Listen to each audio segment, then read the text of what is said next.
ఓం సమర్థ సద్గురు శ్రీ సాయినాథాయ నమ. శ్రీరామకృష్ణ కథామృతం. నవమ పరిచ్ఛేదం. రామ్మోహన్ ఇంటికి శుభాగమనం. నరేంద్రుడు. గురువారం నవంబర్ 16, 1882 శ్రీరామకృష్ణులు కలకత్తాకు వచ్చారు.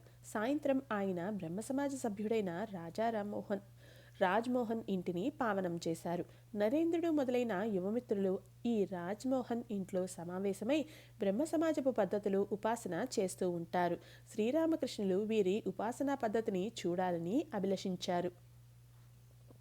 ఆయనతో పాటు తదితర భక్తులు కూడా వచ్చారు. శ్రీరామకృష్ణులు నరేంద్రుణ్ణి చూడగానే ఎంతో ఆనందించి ఈ యువకుల ఉపాసనా విధానాన్ని చూడాలనే కోరికే వ్యక్తం చేశారు. నరేంద్రుడు పాడగా ఉపాసన ప్రారంభమైంది.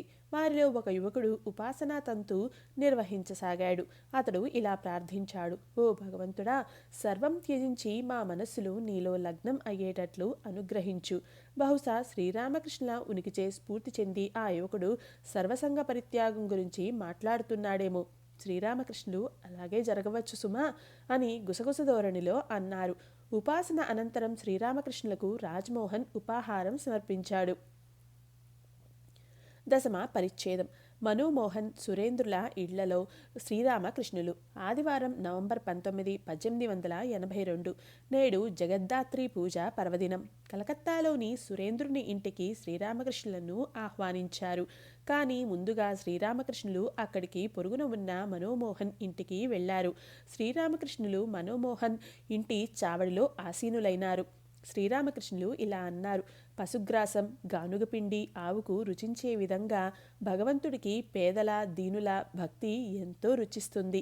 రారాజు దుర్యోధనుడు శ్రీకృష్ణుడికి తన సిరి సంపదల వైభవాన్ని చూపినప్పటికీ శ్రీకృష్ణుడు పేద అయిన విదురుడి ఆతిథ్యాన్నే స్వీకరించాడు. భగవంతుడు భక్తవత్సలుడు.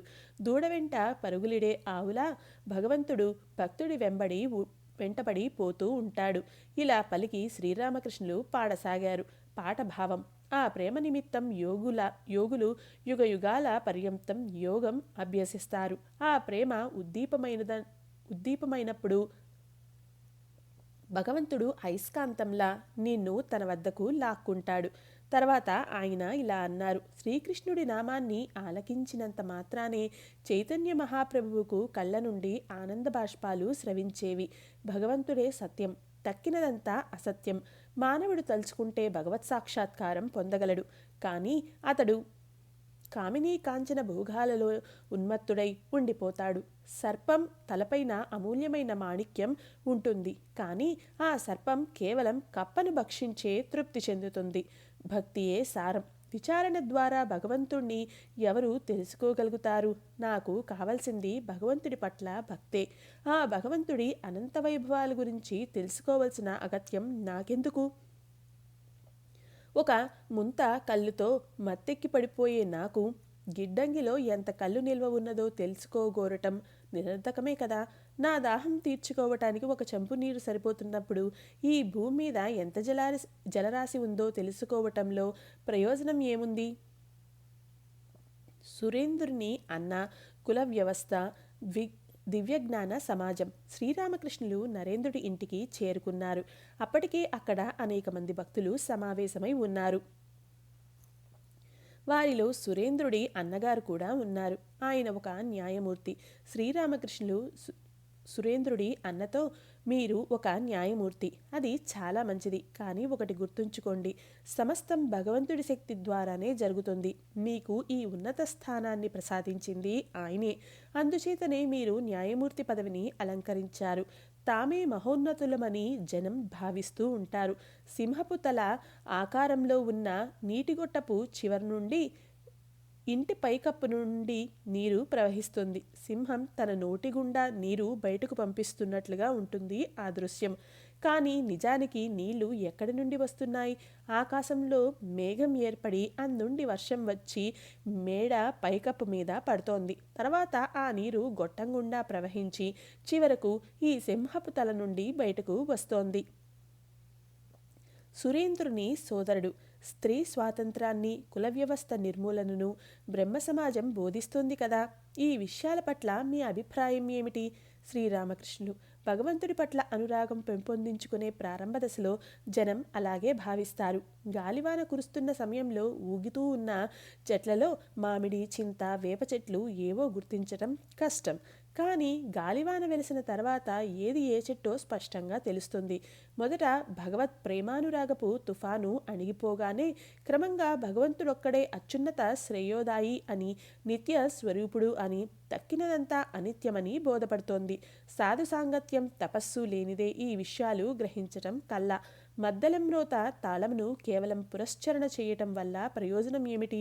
ఆచరణలో మద్దెలు వాయించి చూపటం ఎంతో కష్టం. కేవలం లెక్చర్లతో ఏం సాధించగలం? తపస్సాధనలే అవసరం. దానితో మాత్రమే గ్రహించుకోగలం. కులభేదాల గురించి మీరు అడిగారు. ఈ కులభేదం సమసిపోవటానికి ఒకే ఒక్క మార్గం ఉంది. అదే భక్తి మార్గం. భక్తులకు కులం ఉండదు. ఈ భగవద్భక్తి ద్వారా అస్పృశ్యుడు పవిత్రుడవుతాడు. చండాలునికి భక్తి కలిగితే ఆ పైన అతడు చండాలుడిగా ఉండబోడు. చైతన్య మహాప్రభువు అస్పృశ్యులతో సహా అందరినీ ఆలింగనం చేసుకున్నాడు. బ్రహ్మ సమాజస్థులు హరినామస్మరణ చేస్తారు. ఇది చాలా మంచిది. వ్యాకులతతో ప్రార్థిస్తే భగవంతుడి కృప పొంది భగవత్ సాక్షాత్కారం కలుగుతుంది. భగవత్ సాక్షాత్కారం అన్ని మార్గాల ద్వారా పొందవచ్చు. ఒకే భగవంతుణ్ణి అనేక పేర్లతో ప్రార్థించవచ్చు. సురేంద్రుని సోదరుడు మహాశయ, దివ్యజ్ఞానం థియోసఫీ గురించి మీ అభిప్రాయం ఏమిటి? శ్రీరామకృష్ణులు: దాని ద్వారా మనిషి అలౌకిక శక్తులను సముపార్జించి అద్భుతాలు ప్రదర్శించగలడని నేను విన్నాను. ఒక దెయ్యాన్ని తన స్వాధీనంలోకి తెచ్చుకున్న వ్యక్తిని నేను కళ్ళారా చూశాను. తన యజమానికి ఆ దెయ్యం వివిధ వస్తువులను సమకూర్చిపెట్టేది. ఆ అలౌకిక శక్తులతో నేను ఏం చేసుకోను? వాటి ద్వారా భగవత్ సాక్షాత్కారం ఎవరైనా పొందగలరా? భగవత్ సాక్షాత్కారం కలగని పక్షంలో ఇవన్నీ వ్యర్థమే. ఏకాదశ పరిచ్ఛేదం. మణి మల్లిక్ బ్రహ్మోత్సవంలో శ్రీరామకృష్ణులు నవంబర్ 1882. సాయంత్రం 4 గంటల వేళ శ్రీరామకృష్ణులు కలకత్తాలోని మణిలాల్ మల్లిక్ గృహంలో జరగనున్న బ్రహ్మసమాజపు వార్షికోత్సవ వేడుకలు తిలకించడానికి విచ్చేశారు. మా తదితర భక్తులతో పాటు విజయకృష్ణ గోస్వామి, ఆయనతో పాటు బ్రహ్మ సమాజస్థులు అనేకులు అక్కడ హాజరైనారు. ఈ ఉత్సవ వేడుకలు బ్రహ్మాండంగా నిర్వహింప విస్తృత ఏర్పాట్లు గావింపబడ్డాయి. ప్రహ్లాద చరిత్ర హరికథ ప్రారంభమైంది. ప్రహ్లాదుడి తండ్రి హిరణ్యకశిపుడు రాక్షసేంద్రుడు. భగవంతుడి పట్ల ఇతడు విపరీతమైన ద్వేషం పెంచుకున్నాడు. భక్తి మార్గం అనుసరిస్తున్న తన సొంత కుమారుడు ప్రహ్లాదుణ్ణి హిరణ్యకశిపుడు నానా విధాలుగా హింసించాడు.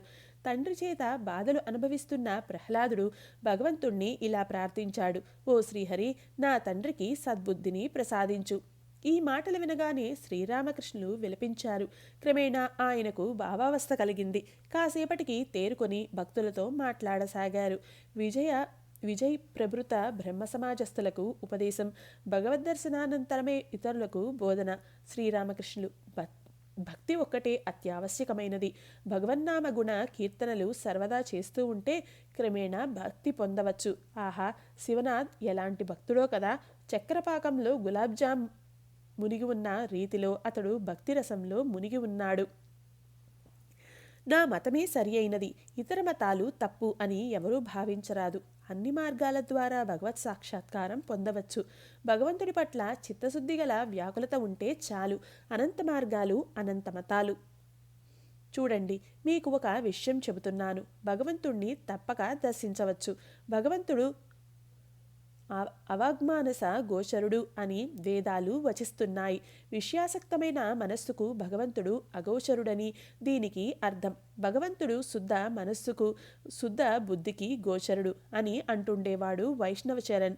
అందుచేత సాధు సాంగత్యం, భగవత్ ప్రార్థన, గురూపదేశాలు ఇవన్నీ అనివార్యాలు. ఇవి చిత్తశుద్ధిని కలిగిస్తాయి. తదనంతరం భగవద్ దర్శనం అవుతుంది. నీటిలో ఉన్న మాలిన్యాన్ని గింజల ద్వారా తొలగించవచ్చు. తర్వాత ఆ నీళ్లలో స్పష్టంగా మీ ప్రతిబింబం కనిపిస్తుంది. అద్దంపై మురికి పేరుకొన్నప్పుడు మన ముఖం స్పష్టంగా కనిపించదు కదా. చిత్తశుద్ధి ఏర్పడ్డాక భక్తి ఉదయిస్తుంది. తర్వాత భగవంతుడి కృపతో భగవత్ సాక్షాత్కారం కలుగుతుంది. అనంతరం ఆయన ఆదేశం పొంది ఇతరులకు బోధింప ఉపక్రమించవచ్చు. అంతేకాని భగవత్ సాక్షాత్కారం కాకుండా లెక్చర్ ఇవ్వడం మంచిది కాదు.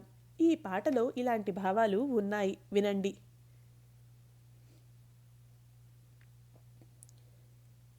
ఇది ఏమిరా మందమతి, విగ్రహము నెలకొల్పవు, మలినమున తొలగింపవు, ఆలయమున శంకూదుచు గగ్గోలును గావింతువు, అహర్నిశాంబగకుండా ఏకాదశ గబ్బిలములు కీకిర భీకరమనుచు గందరగోళము చేయును. మీ హృదయ మందిరాన్ని మొదట పరిశుద్ధం చేసుకోవాలి. ఆ పైన దేవతా ప్రతిమను దానిలో ప్రతిష్ఠించి పూజకై ఏర్పాట్లు గావించాలి. అది ఏమీ చేయకుండానే శంఖం పూరించి పెద్దగా శబ్దం చేసినంత మాత్రాన ఏం సాధించగలవు? విజయకృష్ణ గోస్వామి వేదిక దిగివచ్చి శ్రీరామకృష్ణుల వద్ద కూర్చున్నాడు. శ్రీరామకృష్ణులు విజయ్తో, నాకొక విషయం చెబుతారా? మీరు పాపం గురించి పదే పదే ప్రస్తావిస్తారు ఎందుకు? 100 సార్లు నేను పాపిని అని అనుకుంటే నిజానికి అతడు పాపాత్ముడే అవుతాడు. నేను భగవన్నామం జపించాను, నేను పాపిని ఎలా అవుతాను? ఇలా పలుకుగల విశ్వాసం కుదరాలి. భగవంతుడు మన తల్లి తండ్రి కూడా. ఓ భగవంతుడా, నేను పాపాలు చేశాను, మళ్ళీ తిరిగి ఎన్నటికీ చేయను అంటూ ఆయనకు విన్నవించుకో. భగవన్నామస్మరణతో నీ దేహాన్ని మనస్సును పవిత్రీకరించుకో. భగవంతుడి పవిత్రనామాన్ని గానం చేస్తూ నీ జిహ్వను పరిశుద్ధం ఒనరించు. 12వ పరిచ్ఛేదం. బాబూరాం ప్రభుత్తులతో స్వతంత్రేచ్ఛ, తోతాపురి ఆత్మహత్య యత్న సంఘటన. డిసెంబర్ 1882. నేటి మధ్యాహ్నం శ్రీరామకృష్ణులు దక్షిణేశ్వరాలయ ఉద్యానవనంలో తమ గదికి పడమటి వైపు వసారాలో కూర్చొని ఉన్నారు. ఇతర భక్తులతో పాటు బాబూరాం, రామ్ దయాళ్ మా కూడా అక్కడ హాజరైనారు.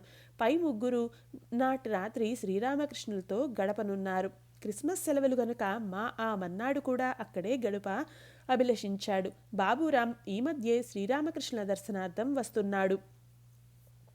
శ్రీరామకృష్ణులు భక్తులతో, భగవంతుడే సమస్తానికి కర్త అనే జ్ఞానం కలిగితే మనిషి ఈ జీవితకాలంలోనే జీవన్ముక్తుడు అవుతాడు.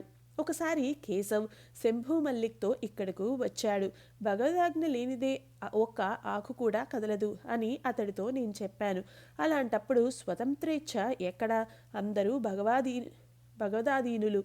నాంగ్టా అంటే తోతాపురి మహాజ్ఞాని, కానీ తాను గంగలో పడి మునిగిపోవాలని అనుకున్నాడు. దక్షిణేశ్వరంలో ఆయన 11 నెలలు గడిపాడు. ఒకప్పుడు ఆయన భరించలేని కడుపు నొప్పితో బాధపడ్డాడు. భరించలేని ఆ బాధ ఆయనను అదుపు తప్పించినందున గంగలో పడి మునిగిపోవాలి అనుకున్నాడు. స్నానఘట్టం వద్ద సుదీర్ఘంగా ఇసుక మేట వేసి ఉంది. నదిలోకి ఎంత దూరం పోయినా నీరు మోకాలు దాటలేదు. అప్పుడు తోతాపురికి సర్వం అవగతమై వెనక్కు తిరిగి వచ్చేశాడు.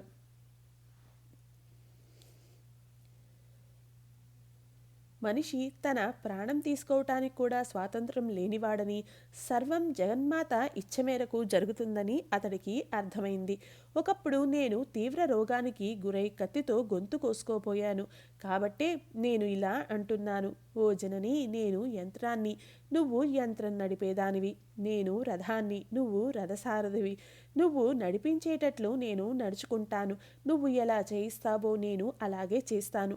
భక్తులు శ్రీరామకృష్ణుల గదిలో కీర్తన గానం చేశారు. నందన్ బాగాన్ వాస్తవ్యుడైన ఒక భక్తుడు తన మిత్రులతో గదిలోకి వచ్చాడు. అతన్ని తెరిపారా చూసి శ్రీరామకృష్ణులు ఇలా అన్నారు. అద్దాల తలుపు గుండా ఒక గదిలోని వస్తువులను చూసేట్లుగానే ఇతడి కళ్ళగుండా ఇతడి అంతరంగంలోనిదంతా చూడగలుగుతున్నాను. ఈ భక్తుడు అతడి సోదరులు నందన్ బాగ్లోని తమ స్వగృహంలో బ్రహ్మసమాజ వార్షికోత్సవాలు జరుపుకునేవారు. శ్రీరామకృష్ణులు కూడా ఈ వేడుకలలో పాల్గొన్నారు. దేవాలయాలలో సాయంకాల హారతులు ప్రారంభమయ్యాయి. తమ గదిలోని చిన్న మంచం మీద శ్రీరామకృష్ణులు కూర్చొని ధ్యాన నిమగ్నులై ఉన్నారు. ఆయన భావావస్థలోకి వెళ్ళి తదనంతరం ఇలా అన్నారు. అమ్మా, అతన్ని నీ వద్దకు లాక్కో. అతడు వినయశీలి, నిగర్వి, నీ దర్శనానికి వస్తూనే ఉన్నాడు. కాలాంతరంలో తమ శిష్యాగ్రగణ్యులలో ఒకడు కాబోయే బాబూరాం గురించి ప్రస్తావిస్తున్నారా ఏమిటి? శ్రీరామకృష్ణులు విభిన్న సమాధితత్వాల గురించి వర్ణించారు. తర్వాత సంభాషణ జీవితంలోని సుఖదుఖాల వైపు మళ్ళింది. భగవంతుడు ఎందుకు అన్ని కష్టాలను కల్పిస్తున్నాడు? విద్యాసాగర్, చెంగిన్ ఖాన్, భగవంతుడు కఠినాత్ముడా? శ్రీరామకృష్ణుల జవాబు: మా ఒకమారు విద్యాసాగర్ కోపంగా ఇలా పలికాడు: భగవంతుణ్ణి స్మరించటంలో ప్రయోజనం ఏముంది? ఈ సంఘటన గుర్తు తెచ్చుకోండి. ఒకానొక సందర్భంలో చెంగిస్ ఖాన్ ఒక దేశాన్ని కొల్లగొట్టి అనేకులను బంధించాడు.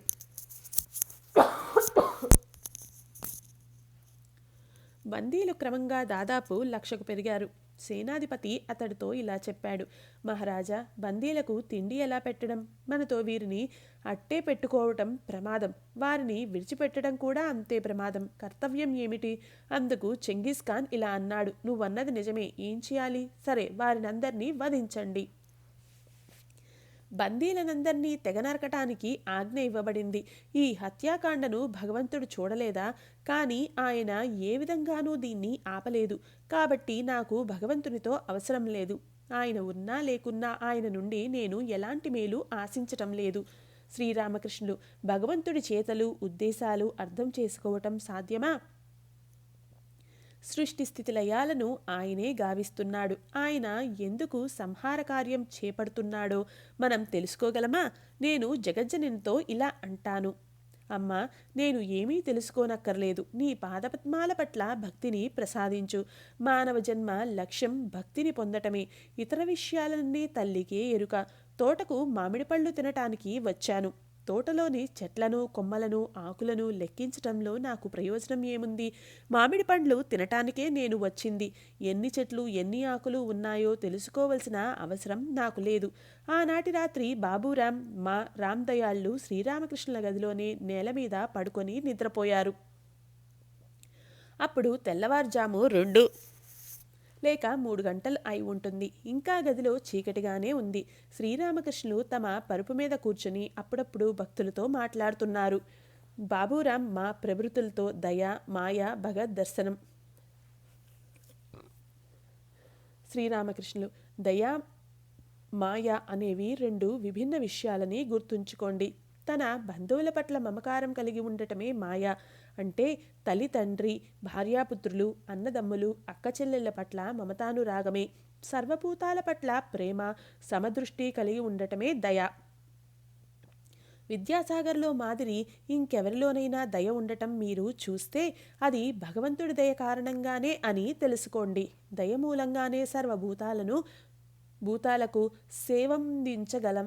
మాయ కూడా భగవంతుడి నుండే కల్పింపబడింది. మాయ ద్వారా భగవంతుడు సొంత బంధువుల సేవలను ఉనరించేటట్లు చేస్తాడు. కానీ ఒక విషయం మాత్రం గుర్తుంచుకోవాలి: మాయ మనలను అజ్ఞానంలో పడవేసి లౌకిక వ్యాపారాల్లో బంధిస్తుంది. కానీ దయ మన హృదయాలను పవిత్రీకరించి క్రమంగా మన బంధాలను తెంచివేస్తుంది. చిత్తశుద్ధి లేకుండా భగవత్ సాక్షాత్కారం పొందలేం. కామక్రోధ లోభాదులను జయిస్తేనే భగవత్కృప పొందగలం. తదనంతరమే భగవద్ దర్శనం. ఇప్పుడు నేను మీకు ఓ గోప్యమైన విషయాన్ని తెలుపుతున్నాను. ఈ కామాన్ని జయించడానికి నేను అనేక సాధనా మార్గాలు అనుసరించాను. అది ఎంతవరకంటే ఆనందాసనానికి నలువైపులా జయకాళి అంటూ అనేకసార్లు ప్రదక్షిణలు చేశాను.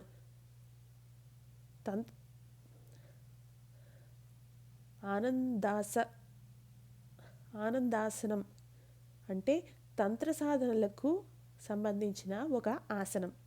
10 లేక 11 ఏళ్ళు బాలుడిగా కామార్పుకూరులో ఉన్నప్పుడు నేను మొదటిసారి సమాధి స్థితిని పొందటం జరిగింది. వరి పొలాల గుండా పోతూ ఉన్నప్పుడు నేను దేనినో చూసి వివసుడనైపోయాను. భగవద్ దర్శనానికి కొన్ని లక్షణాలు ఉన్నవి: జ్యోతి దర్శనం కలగటం లేదా ఆనందం కలగటం, ఛాతి భాగం నుండి మహావాయువు తారాజువ్వల సరసరమని పైకి ఎగయటం లాంటివి. మర్నాడు బాబూరాం, రామ్ దయాళ్ళు కలకత్తాకు వెళ్ళిపోయారు. మా పగలు రాత్రి శ్రీరామకృష్ణులతోనే గడిపాడు. త్రయోదశ పరిచ్ఛేదం. దక్షిణేశ్వరంలో మార్వాడీ భక్తులతో శ్రీరామకృష్ణులు. డిసెంబర్ 1882. అప్పుడు సమయం మధ్యాహ్న వేళ. శ్రీరామకృష్ణులు దక్షిణేశ్వరంలోని తమ గదిలో ఆసీనులై ఉన్నారు.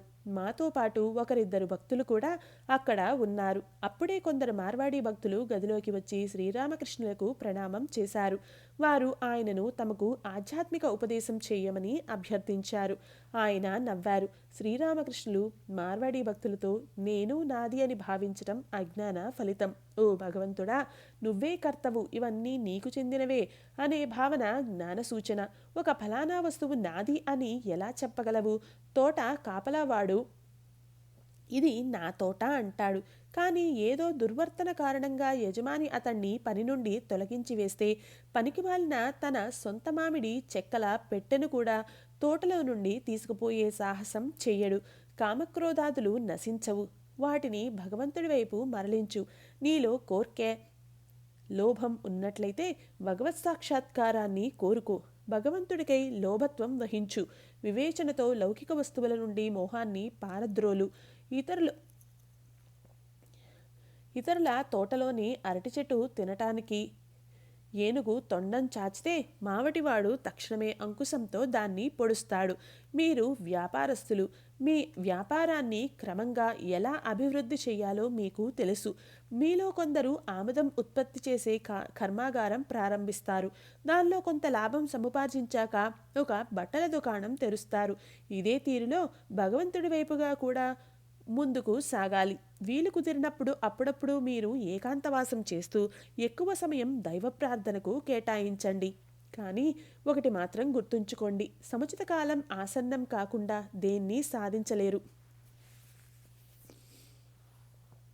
కానీ అనేక అనుభవాలను చవిచూసి అనేక లౌకిక కర్తవ్యాలను నిర్వర్తించిన తర్వాతనే కొందరి దృష్టి భగవంతుడికేసి మరలుతుంది. ఒకసారి ఒక పిల్లవాడు తల్లితో ఇలా అన్నాడట, అమ్మా, నేను నిద్రపోబోతున్నాను. నాకు బయలుకు వచ్చే సమయంలో నన్ను నిద్రలేపు. అందుకు తల్లి ఇలా అంది, నాయనా, అది వచ్చే సమయానికి నువ్వే లేచి కూర్చుంటావు, నేను లేపనక్కరలేదు. వ్యాపారంలో అసత్యం, రామనామ స్మరణ. మార్వాడీ భక్తులు సామాన్యంగా పండ్లు, కలకండ, తీపి తినుబండారాలు శ్రీరామకృష్ణుల కోసం తీసుకువస్తూ ఉంటారు. కానీ శ్రీరామకృష్ణులు వాటిని తినలేకపోయేవారు. వారు అసత్య మార్గంలో ధనం సంపాదిస్తారు కనుక వారు తెచ్చే పదార్థాలను నేను తినలేను అనేవారు. ఆయన మార్వాడీలతో ఇలా అన్నారు, చూడండి, సత్యాన్ని అంటిపెట్టుకుని వ్యాపారం చేయలేరు. వ్యాపారంలో ఎగుడు దిగుళ్ళు ఉంటాయి. నానకొకసారి అపవిత్రులు సమర్పించిన ఆహారం తినబోగా ఆ తినుబండారాలు రక్తసిక్తమై ఉండటం చూశాను అన్నాడు. అందుచేత సాధువులకు పరిశుద్ధ ఆహారాన్ని మాత్రమే సమర్పించాలి. కపటంతో సంపాదించినట్టి ఆహారాన్ని సమర్పించకూడదు. సత్యమార్గాన్ని అనుసరించే భగవత్ సాక్షాత్కారం పొందగలం. సర్వదా భగవన్నామస్మరణ చెయ్యాలి. పనిపాటులు చేసుకుంటున్న వేళల్లో మనస్సును భగవంతుని పాదపద్మాలపైనే కేంద్రీకరించాలి. నా వీపు మీద రాచపుండు బయలుదేరిందనుకోండి, నేను నా పనులు చేసుకుంటున్నప్పటికీ మనస్సు మాత్రం రాచపుండు మీదనే ఉంటుంది. రామనామస్మరణ చెయ్యటం మంచిది. ఏ రాముడు దశరథ నందనుడో అతడే ఈ జగత్తును సృజించాడు. అతడే సర్వభూతాలలోనూ నెలకొని ఉన్నాడు. అతడు మనకు అతి సమీపంలో ఉన్నాడు. బాహ్యాంతరాలలో వ్యాపించి ఉన్నాడు. ఇది 6వ అధ్యాయం సంపూర్ణం. ఓం సమర్థ సద్గురు శ్రీ సాయినాథాయ నమః.